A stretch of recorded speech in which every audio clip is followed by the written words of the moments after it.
Students, today we will study about the electronic configuration of chromium and copper.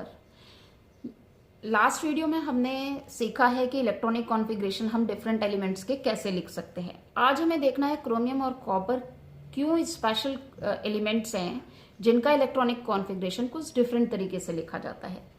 देखिए, हम बात करते हैं क्रोमियम की। क्रोमियम जिसका एटॉमिक नंबर होता है 24, कॉपर जिसका एटॉमिक नंबर होता है 29। पहले हम क्रोमियम की बात कर लेते हैं।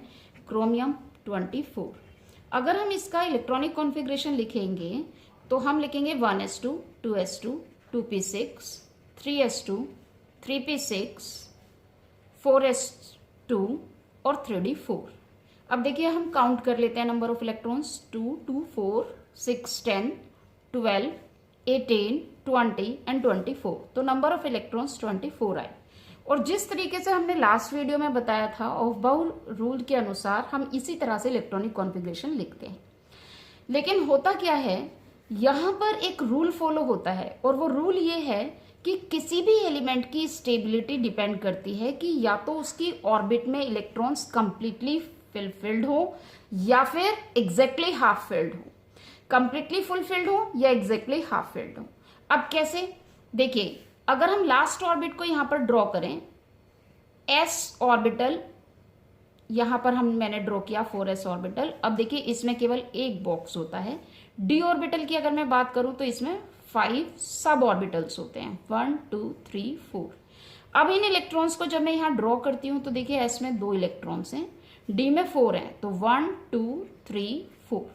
अब यहां देखिए, ये कंप्लीटली फुलफिल्ड है क्योंकि 4s2 है, और यहाँ पर जो 3d है इसमें 4 इलेक्ट्रॉन्स हैं, तो ये एग्जैक्टली हाफ फील्ड से 1 इलेक्ट्रॉन कम है। तो this is the ground state of this element. अब क्या होता है, एक्साइटेड स्टेट आती है इस एलिमेंट की, और उस समय पर 4s की एनर्जी और 3d की एनर्जी सिमिलर हो जाती है। इस तरह से हम इसे शो करते हैं, और इनकी दोनों ही सब ऑर्बिटल्स, दोनों ऑर्बिटल्स की एनर्जी सेम हो जाती है। अब होता यह है कि यहां से एक इलेक्ट्रॉन जंप करके यहां आ जाता है।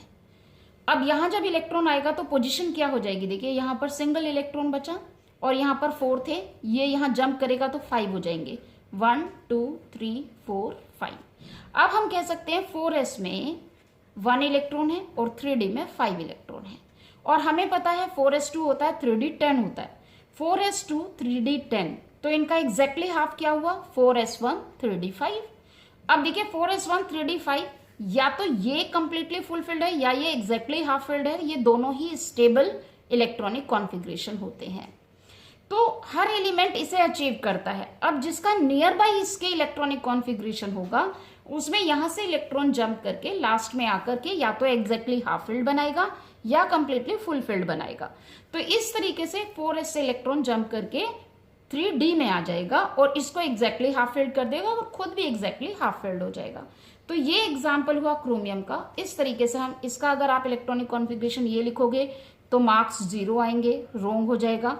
और अगर आप इसका इलेक्ट्रॉनिक कॉन्फ़िगरेशन यहाँ के बाद आप लिखेंगे 4s1, 3d 5, ये एब्सोल्युटली करेक्ट होगा and you will get the full marks. अगर हम इसी तरीके से एग्जाम्पल ले लेते हैं कॉपर का, कॉपर 29 होता है। देखिए, सिमिलर वे में जब ग्राउंड स्टेट आप कॉपर की लिखेंगे तो 1s2, 2s2, 2p6, 3s2, 3p6, 4s2 यहां पर आप लिखेंगे और 3d में आ जाएंगे 9 इलेक्ट्रॉन्स। अब इसका अगर मैं यहां पर दिखाती हूं, देखिए इसका 4s का मैं यहां पर दिखा रही हूं तो 2 इलेक्ट्रॉन यहां पर हो गए, और डी में अगर हम दिखाएंगे तो डी में 5 बॉक्स होते हैं, मैंने अभी आपको बताया। और 9 इलेक्ट्रॉन्स को हम कैसे फिल करेंगे, 1, 2, 3, 4, 5, 6, 7, 8, 9। अब देखिए, ये कंप्लीटली फुलफिल्ड है, ये है 4s2 तो कंप्लीटली फुलफिल्ड है, ये है 3d 9, ये कंप्लीटली फुलफिल्ड में 1 इलेक्ट्रॉन कम है। तो ये ग्राउंड स्टेट इसकी होती है।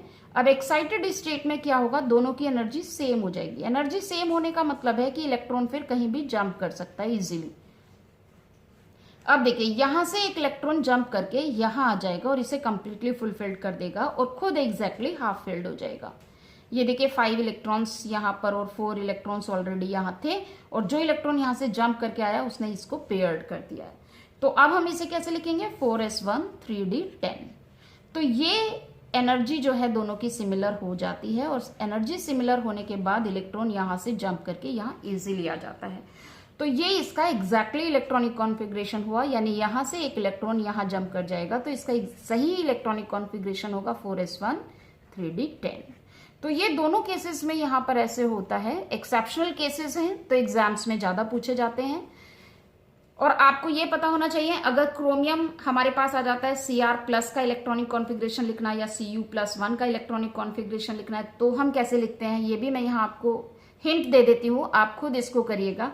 Cr+1 में मोस्टली स्टूडेंट क्या करते हैं 24 - 1 कर देते हैं। यहाँ पे क्या करेंगे 24 - 1 = 23 और 23 का इलेक्ट्रॉनिक कॉन्फ़िगरेशन लिख देंगे, जबकि ये रॉन्ग है। होता क्या है, सबसे लास्ट ऑर्बिट से इलेक्ट्रॉन पहले जाता है, 4s से इलेक्ट्रॉन जाएगा। अब क्रोमियम का एग्जैक्टली इलेक्ट्रॉनिक कॉन्फ़िगरेशन क्या है 4s1 3d5, 4s1 3d5 last में।